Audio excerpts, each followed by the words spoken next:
Hello everyone, thank you for accessing this video workshop. I'm glad you could come and watch this video. This is giving effective feedback on speaking in university English classes, and I'm Rob Watson. Very nice to meet you. So normally I would have expected to do this workshop face to face, and so there would have been lots of chances to discuss, share ideas, see how things are different in different contexts, etc. Because this format is a pre-recorded video, those opportunities will not be there, unfortunately, but I will give you the opportunity to think about the concepts, and from time to time I'll give you 30 seconds, a minute to make notes about what you think about a concept before we go into it. So hopefully that will make things a bit more interactive. You'll be able to apply what I'm talking about to your situation, and hopefully it will be useful. Okay, just before we get started, just a very brief introduction from me.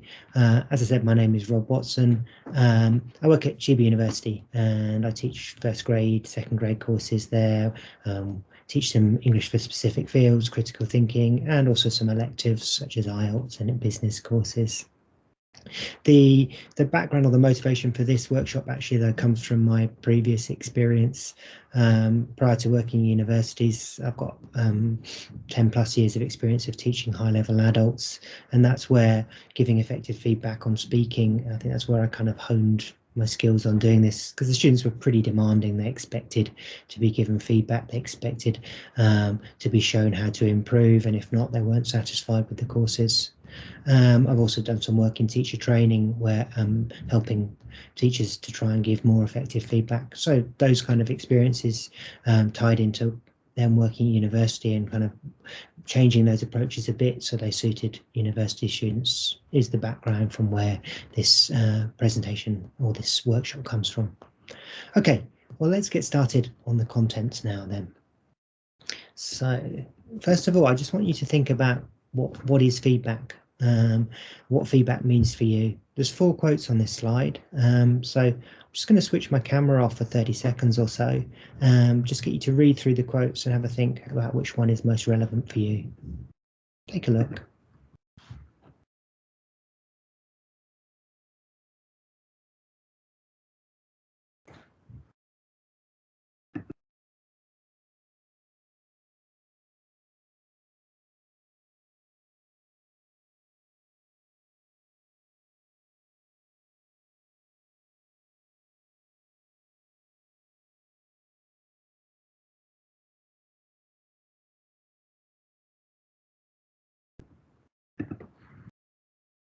Okay, so you had a chance to read through them. There isn't a correct answer, obviously. All of these quotes are relevant. One of them or some of them mention correction. I think feedback's a little bit wider than just correcting students' errors, and we'll come to that when we look at different types of feedback a little later in the workshop.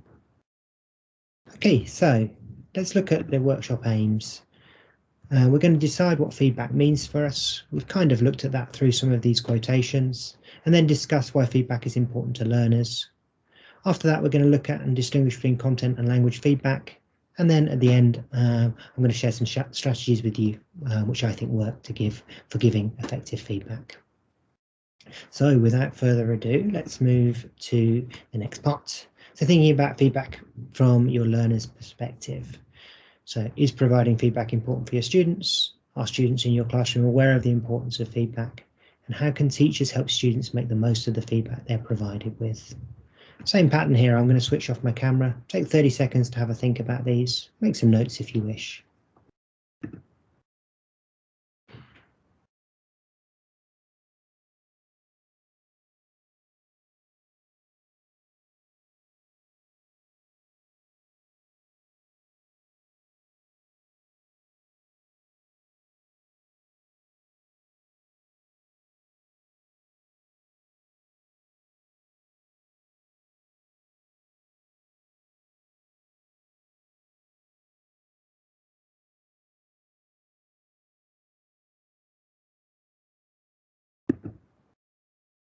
Okay then, so just to give you a few ideas on this, so why feedback is important for learners, and hopefully learners can also understand why this feedback is important. So one thing, first of all, improvement. If you're not shown where you're going wrong, then it's hard to improve in any activity, and certainly in language learning. So giving feedback to students so they can see where they're making mistakes and trying to improve these when they speak is obviously important. This can also be motivating. If you can see that your English is improving and growing, and despite the fact that you're making mistakes, that you're being corrected, that your English there's a direction to your studies. This is motivating. Thirdly, having a better understanding of your own strengths and weaknesses, and this can be where some feedback where you provide some praise and support and explanation of what students are doing well is important. If, for example, a student knows that they have a good range of vocabulary that you're impressed with, but perhaps they struggle with spoken fluency, the motivation they get from knowing their strengths can help them focus more and be more motivated to work on their weaknesses. And fourthly, understanding expectations. The students understand that what they're expected to do in class, that they're expected to focus and try and improve areas of weakness within their English. And further to this, rapport and relationship between the student and the teacher. I think students have expectations of us as teachers, to obviously to teach them, but also to show them where they're going wrong and to help them help to correct them with the mistakes they make. And if we're doing this effectively, the students will, I feel, will have more confidence in us and will feel that we're doing our job well, and this can help to build rapport. Also, if we're using feedback to praise, to show interest, things like that, we can also build our relationships with the students and make the atmosphere in the classroom better, which is obviously going to aid learning. And finally, recognition. This ties into the point before. Students feel that we're recognising their contributions to class when we provide feedback. They feel that what they're doing is more relevant to class. If they're just doing activity after activity and not being given any feedback on their performance or what they're saying, then I think this can be quite demotivating. Secondly, looking at how we can help students make the most of their feedback. Pretty simple strategies here, encouraging them to write things down. I've tried to be quite explicit about this, particularly with university students. Sometimes they can lack autonomy and, sort of think that they just need to sit there and take in what's being made, so it's being given to them. So sometimes I think it's worth mentioning explicitly that they should write these things down. Also give clear strategies on how to improve something that needs work. This could be a grammar point, this could be misuse of vocabulary, but showing them resources on how they can improve this, perhaps giving them access to things they can do in their self-study to improve something that needs work. And finally, explaining rationales for feedback. If you're correcting, explain why you're correcting. For example, I think we'd all agree that correcting something that causes a communication breakdown, if they were just to be speaking to someone who didn't speak Japanese, the other person simply wouldn't understand what they're trying to say. If we don't correct at these points, then if they were speaking English in a more real life situation, then it could be problematic for them. And so then they would understand the rationale of why we'd corrected and feel that they haven't done something wrong by making that mistake, that it's more that we want to help them to improve. Okay, so as mentioned in the aims, there are two types of feedback, and we're going to look at both of them today. We've got language feedback and content-based feedback. Probably pretty much guess or work out what both of these mean. Language-based feedback is what we kind of know as correction, trying to show students where an utterance has gone wrong. Could be the vocabulary, could be the grammar, could be the pronunciation. So, whereas content-based feedback is responding to the contents of a student's utterance. So when the students are speaking and you say, "Oh, that's an interesting point you've made there," or "Oh, I wonder why you thought that and not this." This kind of thing. That's content-based feedback. So now have a look at these 7 points, and I want you to decide if you think this is content or language-based feedback. In addition to that, I'd like you to have a look at the question at the bottom. So do you do content and language-based feedback with your classes, and which do you think you do more of? So I'll give you 30 seconds to a minute to have a think about those things.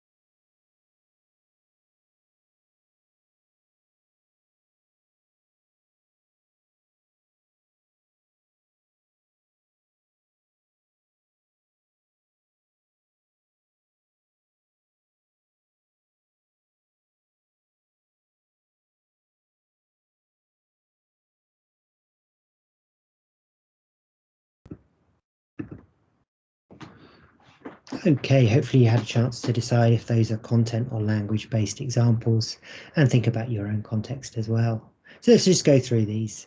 First one, responding to a summary of a group's opinion after a discussion. So the group tell you what their group members thought about the discussion points, and you say, "Oh, that's interesting. I wonder why you thought this," or "Oh, that's fairly similar to the other group, but the third point is different." Stuff like that. That's an example of content-based feedback.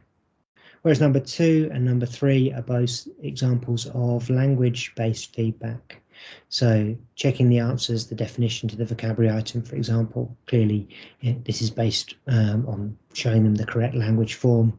And when you say past tense to a student as they talk about their weekend, this is also trying to direct them to using the correct grammar when they're speaking. Also, number 4 is language-based, writing up the stressed syllables on the word on the board, and then maybe drilling that word.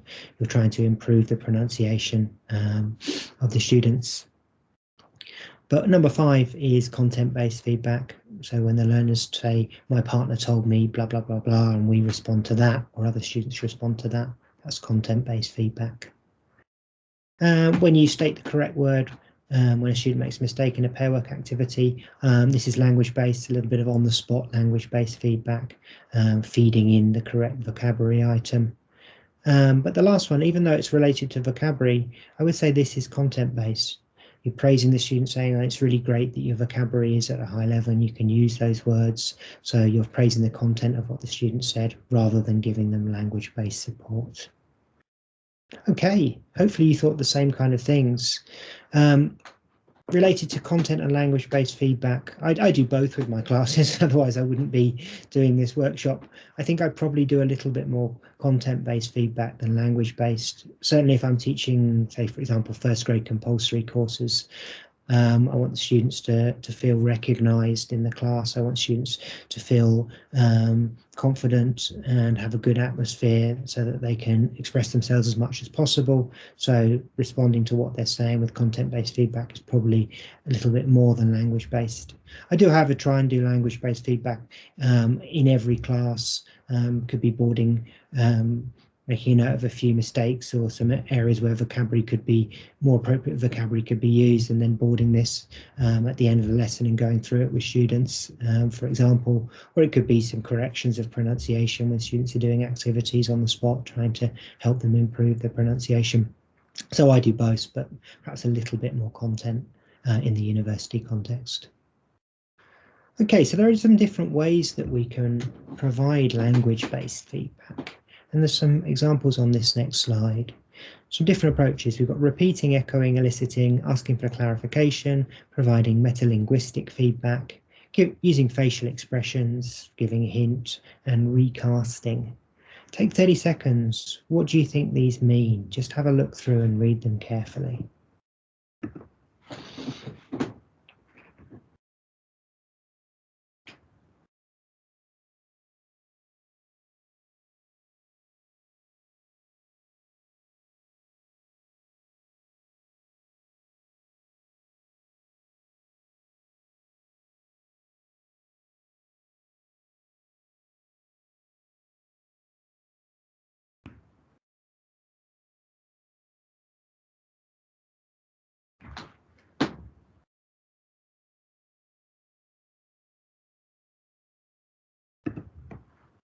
Okay, how did you go with those? Could you work out what they mean? Let's have a look together. So this next slide is really busy. There's loads of information on here, but it just gives us an opportunity to go through these.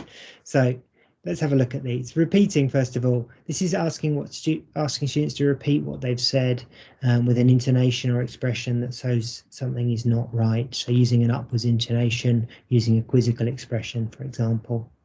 Echoing is you repeating what the student said and adding stress or upwards intonation to the error. So, for example, I went to shopping. I went to shopping. You'd say with an upwards intonation, I went to shopping, to show that the to is the area that needs correcting. Eliciting is asking students to complete the correct version of an utterance. For example, if it rains tomorrow, I space go to the park. What goes in the space? I will go to the park. Asking for clarification, for example, what did you mean by take a lunch? Did you mean have lunch? So asking them to clarify what they said. I said, did you mean have lunch afterwards? You could just say, what did you mean by take a lunch? And hopefully the student will recognise the take a version, or you can really focus them by suggesting what the correct answer is. Providing metalinguistic feedback. This is where you explain why something is a mistake grammatically or linguistically. So explaining the grammar, explaining the word type. And my example here is connected to word types. So not Japan is very safety. Safety is not the adjective here, safe is. So Japan is very safe. Also, we've got using facial expressions. So using a facial expression or a gesture to say that something is not quite right. Something like a quizzical expression. I think a raised eyebrow might be too much, but looking a little bit confused. As it says on the slide, be careful not to look like you're teasing or you're kind of looking down on the student when you do this. I think if I'm doing this, I'd try not to do this in front of full class. I might do this if I'm monitoring. I might do this slightly quizzical expression. The student think, oh, maybe that's not correct, and try and rephrase it. Then we've got giving a hint. So you mention a keyword to get a student on the right track. So think about when the event happened. Again, thinking about using tenses effectively. And finally, recasting. Recasting is where you simply repeat the sentence without the mistake, and you don't explicitly mention the error. So I just feel you need to be a bit careful when you recast, because if you recast with some students, they will notice that you're correcting, but others may think you're just responding in a content way to what they're saying. So be careful how you use it, because some students may simply not notice. And for example, so a student says, I went to shopping. Oh, so you went shopping at the weekend. That would be a recast. Okay. So now I just want you to have a think about your approaches. Which approaches from the previous page do you use in your class when you're giving feedback? How do you use them? Try to think of some examples. And do you have any other approaches that you use to give feedback? So again, take 30 seconds to a minute, have a think about those points, and then I'll go through some approaches that I use.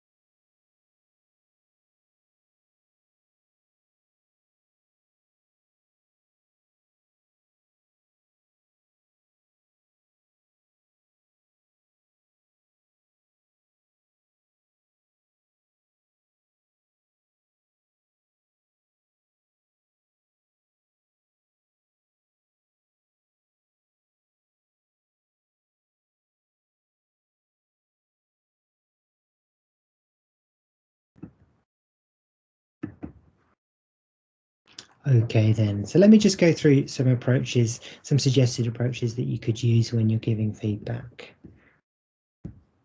So again, this slide is a little bit busy, there's quite a lot on here, but I wanted to try and get it onto one slide. So let's go through some of these. The first one's an approach I really like. I'd learned this from another teacher. I saw him doing it. I thought, yeah, it's a really good approach. So you can use post-it notes for individual errors and to give personal feedback. And the idea with this is, as you're monitoring, you just have a little pack of post-its in your hand and you make a note of an error and you put maybe the correct form on the post-it note, and then you just pop it in front of the student and say like a little bit of feedback on your speaking here. And it's a really useful way to give individual feedback without making it something that other students will listen into. I think as you're doing this, I would recommend that you try and make sure that you give feedback to all students over the course of 3-4 lessons. Try not to give too much feedback to one and none to another. But obviously, practically, you're not going to give feedback to everyone in one class if you have 25 students or so. Okay, second one, boarding some errors and asking students to decide how important those errors are. It's quite nice to build students' awareness that mistakes are not all the same, and making a mistake with an article, for example, may not affect understanding at all, whereas other errors could lead to understanding breakdown. So I think this is a useful way to get students thinking about that themselves. Another way you can do is you can explain to students that in the lesson you're going to focus on one kind of error correction with their speaking. So I'm going to focus on your vocabulary today. I'm going to focus on your grammar today, for example. This can motivate students to work hard on that area as well in the class if they think you're listening out to it. So quite a good technique. Something I use in IELTS where I'm teaching 4 areas that they're going to be assessed on: their vocabulary, their grammar, their pronunciation, and their fluency. So I'll say I'm focusing on vocabulary today, and sometimes it helps to push them towards using more complex vocabulary. Next one, boarding up some errors, going through them at the end of the lesson. I think that's something that a lot of us would do at the end of a class. Trying to get students to correct errors themselves, though, rather before you correct. I also like to add some positive examples of language in use when I board, so that students can see what they're doing well as what they need to work on. And next one, make a note of common errors and then hold a grammar auction at the end of the lesson. Similar to the above, but turning it into a game. Students bid to buy a mistake and then correct it. These used to always be in the teacher's notes for textbooks many years ago. There'd always be some kind of grammar auction with grammar points that they'd covered in the course. You can make them yourself just by making a note of common errors over classes and then asking them to correct. Next one is a bit more student-centered, assigning a student in the group to give delayed feedback on a group activity after they've completed it. It says here this could be language or content. Personally, I'd go with content at first to get your students used to giving feedback to each other.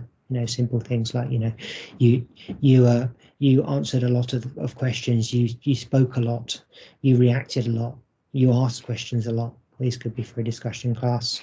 And then later in the course, maybe getting them to focus on language when they're more used to giving each other feedback. And finally, this is a tip that you could follow. Some people would say that monitoring, when you're monitoring small group activities, maybe focus on content at source, so praising, saying that's interesting, saying why did you think that, while the students are doing the activity, and then do the language-based feedback afterwards, so the correction afterwards.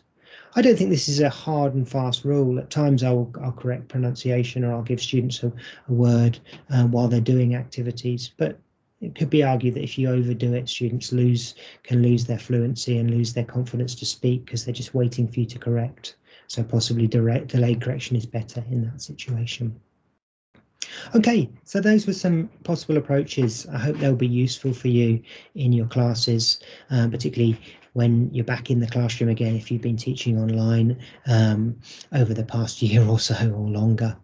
So I'm going to wrap up there. Thank you very much for your time today. Because this is video and pre-recorded, I'm going to ask you, if you have any questions, please feel free to email me. My email address is on this final slide. Yeah, thanks again for your time. I hope you enjoy the rest of the JALT conference.